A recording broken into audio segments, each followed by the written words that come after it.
Ladies and gentleman, CM ಬದಲಾವಣೆಯ ಈ high drama ಮತ್ತು ಹೈಕಮಾಂಡ್ ನಿರ್ಧಾರಗಳ ನಡುವೆ ಉಪಮುಖ್ಯಮಂತ್ರಿ ಡಿಕೆ ಶಿವಕುಮಾರ್ ಅವರ ಟೆಂಪಲ್ ರನ್ ರಾಜಕೀಯ ವಲಯದಲ್ಲಿ ಭಾರೀ ಚರ್ಚೆಗೆ ಕಾರಣವಾಗಿದೆ.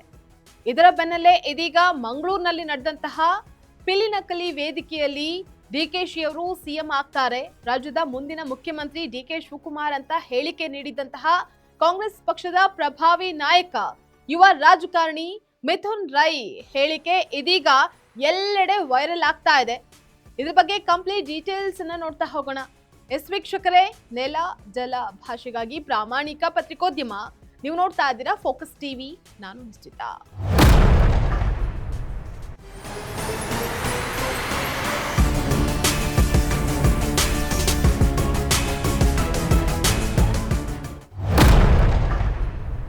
ಕರ್ನಾಟಕ ರಾಜ್ಯ ಯುವ ಕಾಂಗ್ರೆಸ್ನ ಪ್ರಧಾನ ಕಾರ್ಯದರ್ಶಿಯಾಗಿ ಮತ್ತು ದಕ್ಷಿಣ ಕನ್ನಡ ಜಿಲ್ಲಾ ಯುವ ಕಾಂಗ್ರೆಸ್ ಅಧ್ಯಕ್ಷರಾಗಿ ದೀರ್ಘಕಾಲ ಸೇವೆ ಸಲ್ಲಿಸಿದ ಮಿಥುನ್ ರೈ ಕರಾವಳಿ ಭಾಗದಲ್ಲಿ ಯುವಕರನ್ನ ಪಕ್ಷದ ಕಡೆಗೆ ಸೆಳೆಯುವಲ್ಲಿ ಅವರು ಪ್ರಮುಖ ಪಾತ್ರವನ್ನು ವಹಿಸಿದ್ದಾರೆ.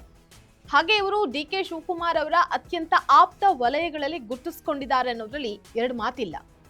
ಕನಕಪುರದ ಬಂಡೆ ಡಿಕೆಶಿ ಬಿಜೆಪಿಯ ಭದ್ರಕೋಟೆಯಾಗಿರುವಂತಹ ಕರಾವಳಿ ಜಿಲ್ಲೆಯಲ್ಲಿ ಕಾಂಗ್ರೆಸ್ ಪಕ್ಷವನ್ನ ಮರು ಸಂಘಟಿಸುವಂತಹ ಹೊಣೆಯನ್ನ ಡಿಕೆ ಶಿವಕುಮಾರ್ ಹಲವಾರು ಬಾರಿ ಹೆಗಲಿಗೇರಿಸಿಕೊಂಡಿದ್ದಾರೆ.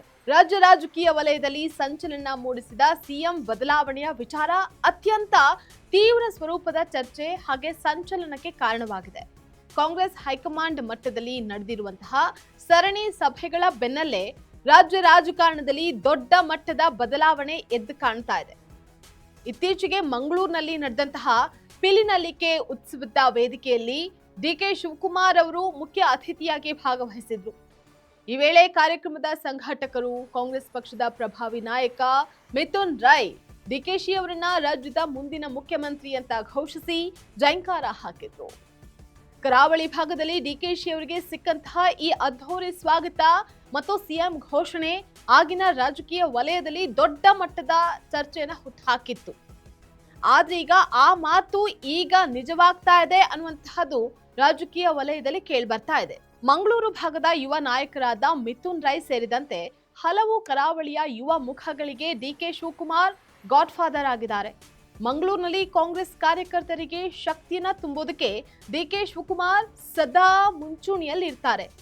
ಮಂಗಳೂರು ಮತ್ತು ಉಡುಪಿ ಜಿಲ್ಲೆಗಳಲ್ಲಿ ಕಾಂಗ್ರೆಸ್ ನಾಯಕರ ನಡುವೆ ಭಿನ್ನಾಭಿಪ್ರಾಯ ಮೂಡಿದಾಗಲೆಲ್ಲ high command trouble shooter DK Shivakumar ಅವರನ್ನೇ ಕರಾವಳಿಗೆ ಕಳುಹಿಸುತ್ತೆ. ಮಂಗಳೂರಿನ ಸ್ಥಳೀಯ ನಾಯಕರನ್ನ ಒಟ್ಟುಗೂಡಿಸಿ ಭಿನ್ನಮತ ಶಮನಗೊಳಿಸುವಲ್ಲಿ ಡಿಕೆ ಶಿವಕುಮಾರ್ ಒಂದ್ ಹೆಜ್ಜೆ ಮುಂದೆ ಇರ್ತಾ ಇದ್ರು. ರಾಜ್ಯದಲ್ಲಿ ಸಿಎಂ ಸ್ಥಾನದ ಕುರಿತು ಆಂತರಿಕವಾಗಿ ಚರ್ಚೆಗಳು ನಡೀತಾ ಇದ್ದಂತಹ ಕಾಲದಲ್ಲೇ ಡಿಕೆಎಸ್ ಅವರ ಪರಮಾಪ್ತರಾದ ಮಿಥುನ್ ರೈ ಬಹಿರಂಗ ವೇದಿಕೆಯಲ್ಲೇ ಮುಂದಿನ ಮುಖ್ಯಮಂತ್ರಿ ಅಂತ ಘೋಷಣೆ ಮಾಡಿದ್ದು ರಾಜಕೀಯ ವಲಯದಲ್ಲಿ ದೊಡ್ಡ ಮಟ್ಟದ ಸುದ್ದಿಯಾಗಿತ್ತು. ಒಂದ್ ಕಡೆ ಸಿದ್ದರಾಮಯ್ಯ ಅವರ ಬೆಂಬಲಿಗರು ಸಿದ್ದರಾಮಯ್ಯ ಅವರೇ ಪೂರ್ಣಾವಧಿ ಸಿಎಂ ಅಂತ ಹೇಳಿಕೆ ನೀಡ್ತಾ ಇದ್ದಾಗ ಅದಕ್ಕೆ ಪ್ರತಿಯಾಗಿ ಡಿಕೆಎಸ್ ಬಣದಿಂದ ಮಿಥುನ್ ರೈ ಅವರ ಈ ಹೇಳಿಕೆ ರಾಜಕೀಯವಾಗಿ ತೂಕವನ್ನ ಗಿಟ್ಟಿಸಿಕೊಳ್ಳುವಂತಹ ತಂತ್ರವನ್ನ ರೂಪಿಸಿತ್ತು. ನನ್ನ ವೈಯಕ್ತಿಕ ನೀವು ಅಭಿಪ್ರಾಯ ಕೇಳಿದರೆ ನಾನು ಇವತ್ತೇ ಆಗಬೇಕಂತ ಹೇಳ್ತೀನಿ. ಇದು ನನ್ನ ವೈಯಕ್ತಿಕ ಅಭಿಪ್ರಾಯ.